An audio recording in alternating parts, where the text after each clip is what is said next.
Welcome back, everybody. Boodlyneck here, and this is the next episode of In It to Win It.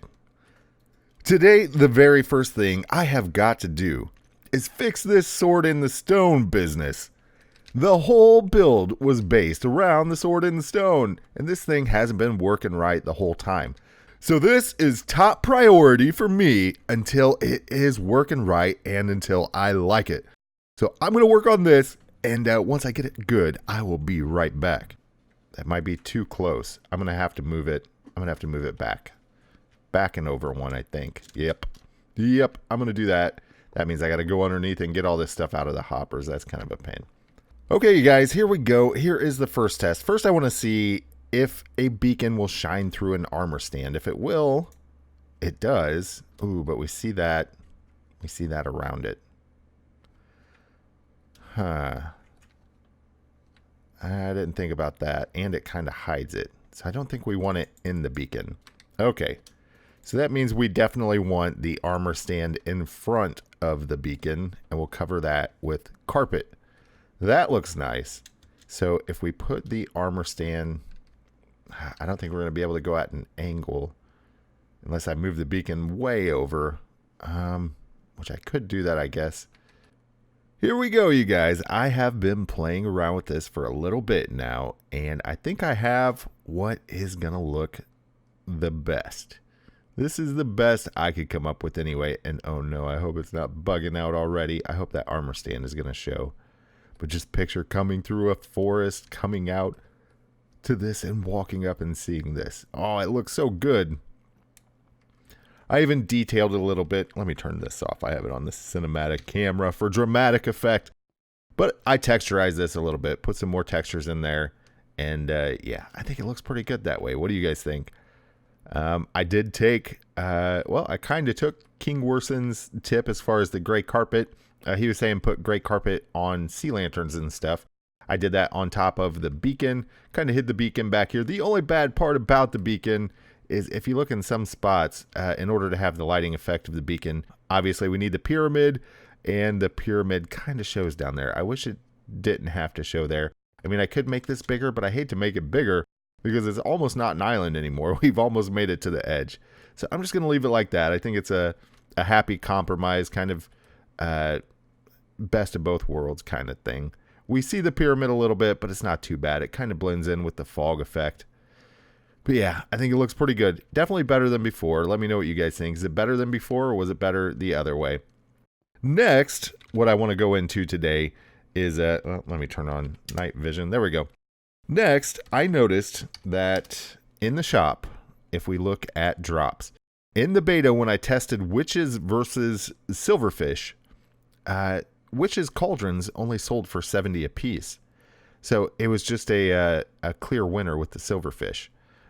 Because with each of them, with the silverfish, we got 4 emeralds, and we got a fireworks star, which, do they have that here? Oh, did they swap it now? I bet they swapped it. Let me see. I bet they swapped it with a nether star. So during the beta, we were getting, with each silverfish, we were getting 4 emeralds and 1 nether star. So that was $440 worth of drops each. And with each witch, these cauldrons were only $70. So with each witch, we were only getting $280 worth of drops. Now this increases it to $320 as long as it's 4 a piece still. But I do want to test that today. So that's the next thing I want to do today. I want to set up a little test, witches versus silverfish, and see which one makes the most money for the money. So I'm going to do that now. Okay, you guys, I have the area set up, but I do want to test these at least level 3, so I have to come to the arena and get some mob coins really quick. I don't have enough to level both of those up to level 3. So I'm going to get some mob coins as soon as I get these, at least enough to level both of those spawners up. And then we will get on with the test. You know what, you guys? I actually have enough experience. Let's try one of these 10 million experience crates. Let's see what it gets us. Oh, no. Well, I mean, it's a lot of basic shards, but only basic. I guess that's not too bad, though. I see a lot of people asking for mob grinders for mob coins. I haven't found a faster way. Even with the mob coin booster that you can get, where you get 5 times the mob coins, to me, this just seems so much faster, you guys. So much. If you take a look there, I'm already up to 20 just from this one little pack. And they will spawn pretty quick. I actually need to turn up my sounds here. Oh, goodness. There we go. There we go. You'll hear that ding. Whenever you hear that ding, a 500. I think I want to wait for better ones. I'm going to wait for better ones. Let's see what kind of XP we have. Got 39 million. So we have enough. Ooh, here we go. Do we want to get a 1 million one? Yeah, what the heck? Why not? 1 legendary shard, 25 basic shards. Not bad. Let's try 500,000. 1 advanced shard, 7 basic shards. Okay. But if you take a look, I mean, I haven't been here long. Not long at all. And I'm already up to 42 mob coins gained if you look over in the side panel there. And I've never had that much luck with mob coin grinders. Maybe it's just this way seems funner. The other way seems more boring. Just standing, hitting stuff in a corner. But I definitely prefer this way. It goes pretty quick, you guys. And don't go looking. I guess maybe that's where people are having issues with it. Don't go looking for mobs. Here's another 10 million. Let's do it. Let's see what we get. Oh, 5 basic keys, 15 legendary shards. Not bad. That's almost a full legendary key. So that's cool. But anyway, yeah, don't run around and look for mobs. They'll spawn around you. Just get in a nice open area like this or in the water. The only issue with the water when you're getting mob coins, your Endermen are going to teleport away. So I like to do it out in a nice open grassy area if I'm here for mob coins. Ooh, 100 million. Don't have that much. And I don't have any enhancements here. I think there's an enhancement that gets you more mob coins maybe or something. I don't remember. But I have no enhancements here. I haven't spent anything at the mining world yet or at the arena. And yeah, I'm already up to 75 mob coins. So that is enough. But now I'm kind of into this whole spending the XP thing. I'm going to wait around and see if I can get some more experience crates. See what kind of stuff we can get. Here we go. Another 500,000. And it gave us 7 basic shards. Here's another 1 million. 25 basic, 2 advanced, and another 500,000. So from the 500,000, we got 1 legendary shard. That was it. And we haven't got any hay or anything like that. I'm pretty sure last season we got a lot of sponge and hay out of these two. So far I haven't gotten any. Maybe it's just the more expensive ones now. Another 500,000. Boy, I'd like to get a some more of the 10 million ones. Hey there, little buddy. There we go. Here's a 1 million crate. 4 advanced shards from it. Oh boy. We got a 1 million crate. We got 50 basic shards. That's not bad for 1 million. That's really good for 1 million. Wow. Maybe we'll go around and see what people are paying for shards. I am curious. What can we get from basic? We can get 5-minute loot boosters. That's not bad. Don't really want any easy dungeon passes. Reroll tokens aren't bad. We can get T3 hoppers. I don't know if I want to mess with the basic or if I want to just sell them. Maybe that'll get us a lot of money. I really don't know. I'll have to see what people are paying. Darn it. Another 100 million. I don't have anywhere near that. I'm hoping to get some 10 millions, but they're just not showing up. I think I might call it quits for now, you guys. We've got 234 mob coins gained. So that's not bad at all. That's enough to last me a little while. So I am going to go ahead and... yep, we want to go to this place. And actually, gonna have to do it again. So let me show you what I set up. It's ugly, and I'm going to tear it down as soon as I'm done with this. But it's the same thing I set up in the beta video. Going to put 1 spawner over here. I will do silverfish there, and I will do witch spawner there. And I'm going to level both of these guys up to level 3. And that is it. We are all set. Let me make sure nothing fell in here while I was doing that. Nope, nothing fell in there.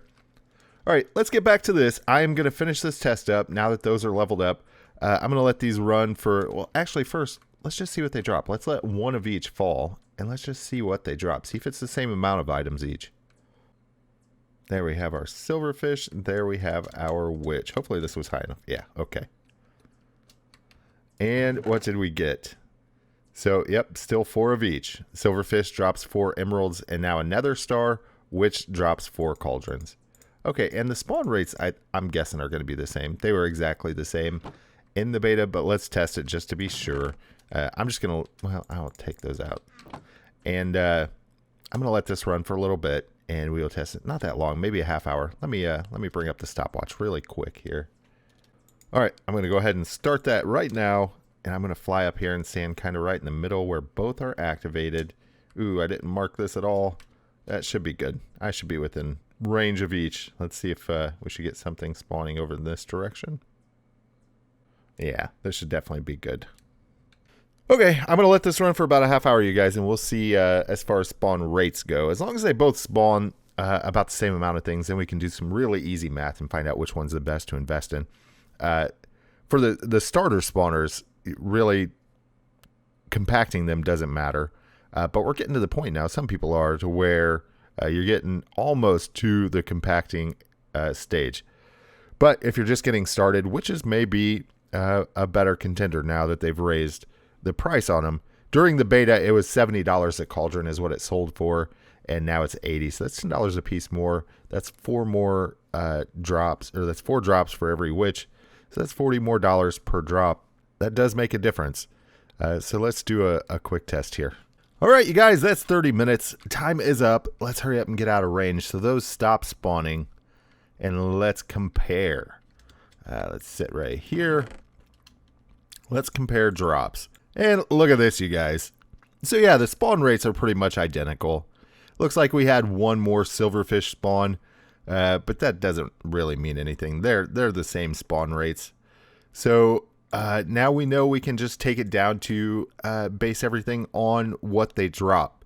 Okay, so now let me do some math really quick. Let me do some math, and I want to figure some stuff up. I'll be right back. Okay, you guys, I did some math. I made some spreadsheets, and here we go. I have got some interesting data here. I'm going to zoom in, and I think that's the max we can get. I want you guys to be able to see this easily. Up here we have silverfish. Down here we have witches. So what I did, I took the cost of each. So a witch, 10.5 million, silverfish, 14.5 million. The drop value of each, silverfish, $440 per drop, because with silverfish we get 4 emeralds and 1 nether star. So altogether that adds up to $440. And the witch drop value, we get 4 cauldrons, which is $320. The amount of drops until profit. So if you just take, well, you can see the formula up here. If we take this number and we divide it by this number, then that will tell us how many drops it's going to take until we start making profit. Now, in this case, witches win. Witches only take 32,812 drops until they start seeing profit, where silverfish are 32,954. Not a big difference. Not a big difference, but witches do win. Okay, next. This is kind of a questionable number. Okay, this is trying to calculate how many spawners your island can have. So, or how many spawners your island can keep up with if you have the 200 hopper extension. So in other words, if you have 200 hoppers with 5 slots in each hopper and 64 items per slot, that's 1,000 total slots, right? 200 hoppers times 5, that's 1,000. And then that times 64,000 total items if they're all stackable up to 64. So that's the same in both situations, in both cases, witches and silverfish. Silverfish drop 5 items per drop, okay, where witches only drop 4. So it is going to take 12,800 silverfish spawners, roughly. This is assuming you've got a steady flow and they're dropping steadily, constantly. We're going to call it 12,800 to max your hoppers out. Whereas witches only have 4, so it is going to take 16,000 witch spawners to max your hoppers out. Okay, that's a big difference there. Okay, and then the collection value every time your hoppers are full. Okay, so we're assuming that we're getting a steady flow. Our hoppers are constantly full. Every chance they get, they are full every time. And that's what we want. We want every chance they get. Every time they collect, sell, we want them to be able to collect and sell again. So every time our hoppers are full with silverfish and it sells, we're going to get $5,632,000. Okay, and hopefully that's happening every chance it gets. We want that to happen every time they can collect and sell. We want them to collect and sell. Now with witches, that's going to be less. We're down $500,000. Up here, silverfish win without compacting or anything. As far as max collection amount, silverfish win because they've got the nether stars in there that sell for 120 each. So picture as far as how your hoppers are going to fill up. Every 64 silverfish spawners that you get will max out one hopper, right? Because you'll get 4 stacks of 64 emeralds and 1 stack of 64 nether stars. Okay, so we should get a steady collection rate of all, and that should get us to, well, as you can see here, here's the formula I used. We have 200 hoppers, and 4 of those slots are going to be collecting 64 items per stack. So 4 stacks at 64 items per stack worth $80 each. And then we're also going to have 200 hoppers with 1 slot each with 64 items times $120 for that stack. And that'll give us 5.6 million. Whereas down here, here's simple formula, 64,000 slots. It's all the same item times $80 a piece. Okay.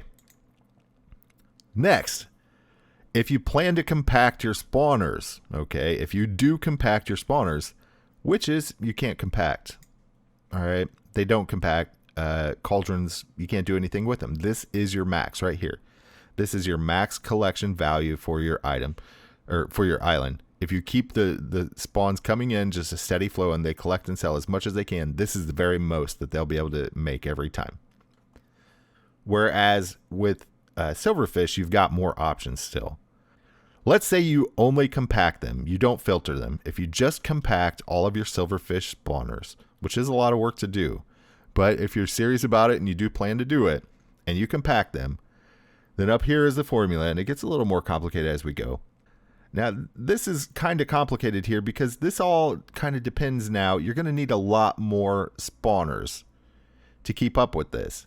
And then it kind of depends on what your hoppers choose to collect. Because if they choose to collect emeralds or if they choose to collect nether stars, well, that's going to change everything drastically one way or the other. So maybe all of your hoppers will only collect emerald blocks. Maybe they'll only collect nether stars. It all depends, and there's really no way to control that I know of. So this is just kind of figuring an average maybe, right? So it's going to say that, 80% is going to be blocks of emerald collected and 20% is going to be nether stars collected. I don't know that it would be that way, though, because with the amount of hoppers or with the amount of spawners that you're going to need to reach the max amount of emerald blocks, you're going to need at least 9 times as many as we had up here. So that means you're also going to be getting a lot more nether stars, 9 times as many. And you're not going to be getting 9 times the emerald blocks. You'll be getting the same amount of emerald blocks, just instead of emeralds. So you're going to have 9 times the nether stars and the same amount of emerald blocks as you had emeralds. So the chances are you're going to get a lot more nether stars selling than emeralds, which would still be profit because nether stars are worth more than emeralds. But you're not going to be collecting all those emerald blocks. So if you do plan to compact them all, I suggest you go with T4s and you filter out the nether stars. You do that, it's going to take you about 144,000 spawners to max out your hoppers or more. That's assuming that you're getting a steady flow and that those will keep it full every time they collect. Or you may need less. I don't know, honestly. I'm not sure. I'm guessing that the spawn rate is slower than the collect and sell rate. So you'll probably need more than this. But let's say you got 144,000 silverfish spawners. And you filter all of your hoppers. Okay, you have all T4 hoppers and you're filtering out the nether stars. You could expect to get 46 million every time that they sell. So every time your hoppers fill up and sell, it's 46 million. They can do that pretty fast. I don't know how long. I guess that's a test we could do also. I don't know how long it takes them to do it or how often they collect and sell. But this isn't a payout, you guys. This is every time your hoppers collect and sell. You're going to have hundreds of these for every payout. So you're talking big money here, you guys. Big money. So, I mean, it all depends. Which is best, which is worse. It all depends on your play style and what you plan to do. If you plan to be casual about it and you don't plan on compacting and keeping up with all that, I mean, witches are probably better. You start to see profit sooner, so you get more for your money. But as far as what your island can collect total, it's quite a bit less. It's less even without compacting. So if you do plan to max it out, then silverfish are definitely going to win. If you don't think you'll max it out and you're just playing for fun and kind of casual, then witches win. And then if you plan to compact and filter, well, there's no question. Silverfish win big time. So yeah, there is the nerd section of this video, you guys. I'm going to have to do some editing right now and see where we're at time-wise and see if I got time for anything else. I'd kind of like to show some other stuff, but let me see how much time I got left. I checked the time, you guys, and we are running really long already. We're over 20 minutes. This is a really long episode, and there was a lot of number crunching and kind of nerdy math stuff. So hopefully you're okay with that. It's some good info, though. I noticed that they changed the prices, so I thought we should go over it again. I didn't want to have bad information out there. It's definitely some useful information to me. I'm glad to know what I should invest in. But yeah, this has been Bully Neck with In It to Win It. This has been episode number 4, you guys. Thank you so much for watching. I hope you liked this episode. If you did, do me a big favor and hit that like button down below. If you're new to the channel and you haven't subscribed yet, maybe consider subscribing. It helps me out so much, you guys. If I get enough subscribers, then maybe I can get a YouTube rank on here. That would be super cool, wouldn't it? Bully Neck for YouTube rank. But anyway, thank you so much for watching, you guys. Keep playing, keep having fun. We will see you guys next time. Bye.